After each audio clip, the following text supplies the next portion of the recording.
What's up everyone, we're going to do some Skirmish prize appreciation, and in this case we're going to have a close-up look at the cold foiling of these three cards over here, with a little bit of a bonus at the end with the Icelander that I won a while ago that I haven't really been able to show off on the channel. If you like me doing these close-up videos and where I can show off the cold foiling very clearly, feel free to let me know down in the comments. Normally I like to do analytical videos like deck techs and tier lists, but I love doing these kind of videos and I feel I never really get the chance to do it. So before we jump into the heroes, let's have a look at this silver token. From what I know in the Skirmish season, anyone that gets into the top 32 is eligible to win one of these. The foiling on these is absolutely amazing. You can see the silver really pops on this card. Of course, in my case, I already have it in a inner fit sleeve. I'm not gonna take these out because I want to keep these as pristine as possible when I'm handling them. But I really love the decision that LSS made, that instead of making the whole thing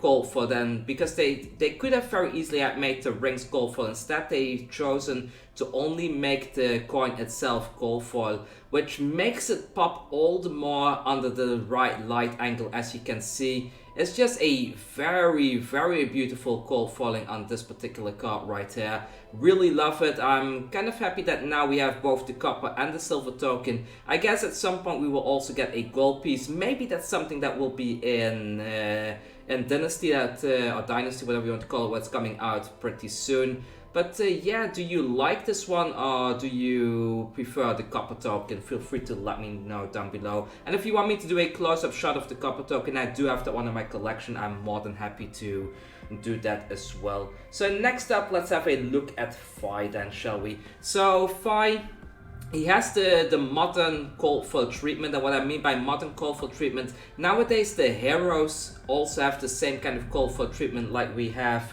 in case of the equipment and such. Like if I look at, for example, the Muzzle Momentum, you know what I mean? Like equipment always had this cold foiling on the equipment itself as well, but the heroes never really had that. However, with the new cold foiling, which has been around for quite a bit now, the heroes have cold foiling as well. What I particularly like about Fi is that, as you can see, the Phoenix Flame actually has foiling all over the card itself, including the text box. And for the most part, like that Volker frame, it just looks extra nice, right? That little lava streaming in between the frame, it looks so lovely. Like it's such a great card to have as a foil version like this. Like having these kind of things, it almost makes the rainbow foils not worth collecting. I know that's blasphemy. Like yeah, all cards in Flesh and Blood should be worth collecting, of course, but just look at it. Look how nice the cold foiling on that card is. I'm trying not to get too much glare from the lamp there and just very subtly nudging the light on there for you to have a closer look at this. But it's just so lovely. I'm so happy to have this card in particular. This is definitely something that I want to start playing in the Blitz format. Let's put the Fi right over here so we can have a little bit of a look at that nice gold foiling while we take a look at Dramai next then, shall we? So for Dramai, same treatment, like the equipment that she's wearing has gold foiling as well. But here we can see, instead of the Phoenix Flame, as we've seen with Fi, we have the Ash Wings gold foiled on here. And there is something very humane, like almost pet-like, with these little ash dragons looking how the game of Go is going between Dramai and her brother Fi over there. And I really love it. There's a little bit of gold foiling on the leaves that are flying through the window as well, giving that little bit extra flair. Let's try to get those leaves into frame. Like with the ring light, it's so easy to make the gold foiling shine beautifully like this, isn't it? So the Go board also has foiling on it from what I can see. Not as much as the rest of the artwork, but I really love this art. Like for some reason I like this young Dramai artwork even better than the adult one. There is something, like I already mentioned before, there's some very homely feeling to it.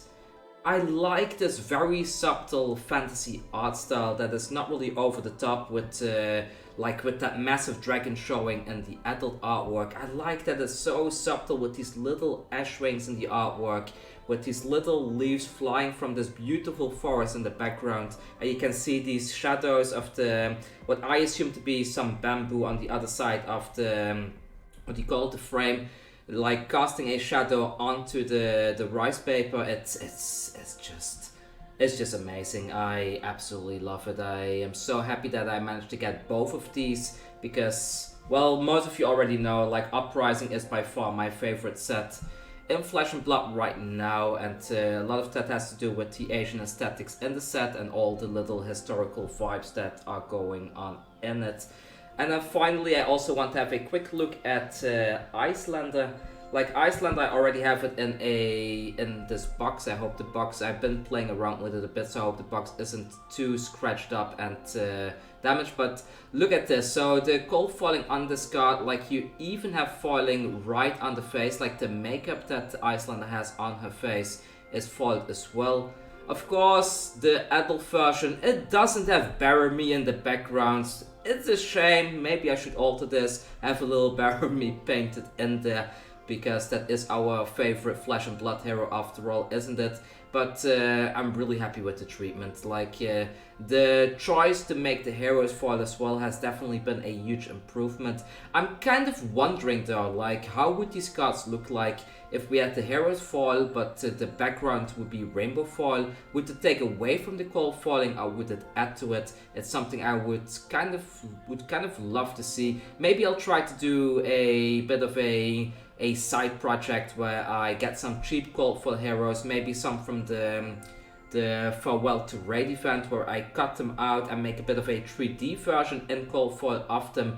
Of course, like this is maybe a little tip. Something that I have been considering is to get some of the cheap heroes, cut out the frame so that I can put this cold foiling frame even on the rainbow foil heroes, which might be worth doing for heroes that we don't have a cold foil, that we don't have easy access to a cold foil from.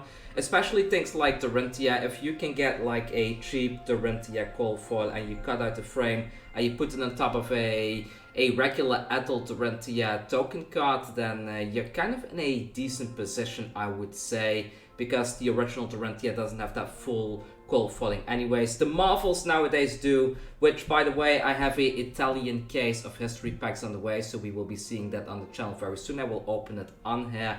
But yeah, LSS, you're doing a great job with the cold foiling.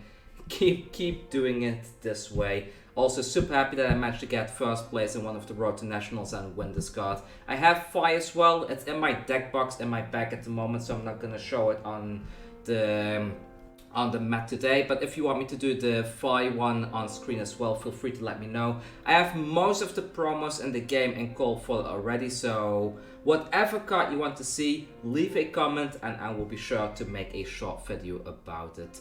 Anyways, that's all from me for today. Icelander, Dramai and Fi. I hope you liked it, I hope you liked the close-up look, and I will see you all very very soon with another analytical tier list video, a deck list or otherwise. Take care.